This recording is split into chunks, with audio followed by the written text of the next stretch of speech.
নমস্কার। আজকের কবিতার শিরোনাম উপদেশ।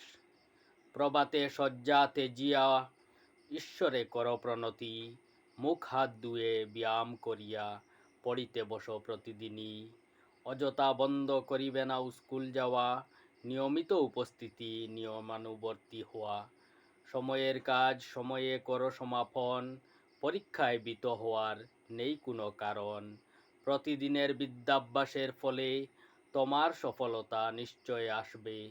শ্রেণীতে কখনো করিবে না গোল, যদি বুঝিতে না পারো শিক্ষককে বলো। মনোযোগী হয়ে শুনো শ্রেণীতে, তোমার শেখা দরকার, শিখতে যে হবে। জীবনে প্রতিষ্ঠিত হওয়ার তরে শিক্ষা গ্রহণ করতেই যে হবে।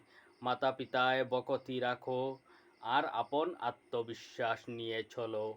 কোনো সময় অসফল যদি হও, ভয় না পেয়ে ভেবে পুনরায় ব্রতী হও। তোমরাই দেশের ভবিষ্যৎ, সমাজ তোমাদের হাতেই নিতে হবে দেশের কাজ। তোমরা হবে পাইলট, চালাবে উড়োজাহাজ, চিকিৎসক হয়ে গড়বে সুস্থ সমাজ। বিভিন্ন পেশা করিবে গ্রহণ, এখনের শেখা কর্তব্য নিষ্ঠা ভবিষ্যতে সুচারুরূপে অতিবাহিত করবে জীবন। তোমরাই একদিন মনের আনন্দে বাল্যকালের অভ্যাসের মূল্য বুঝবে। শরীর মন সুস্থ রাখতে যোগাসন ও প্রাণায়াম করবে। সবাইকে ভালোবাসবে, সবাই আপনার। প্রাকৃতিক সম্পদের করো সদ্ব্যবহার, বেশি বেশি বৃক্ষ করো রোপণ বপন। জল অপচয় না করে করো সংরক্ষণ, পুনর্ব্যবহার করে আবর্জনা করো কম। রাস্তাঘাটে চলতে জেনে নাও ট্রাফিক নিয়ম।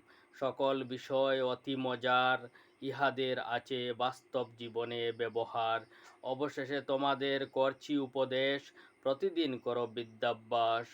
এটাই আমার ক্ষুদ্র উপদেশ। ধন্যবাদ।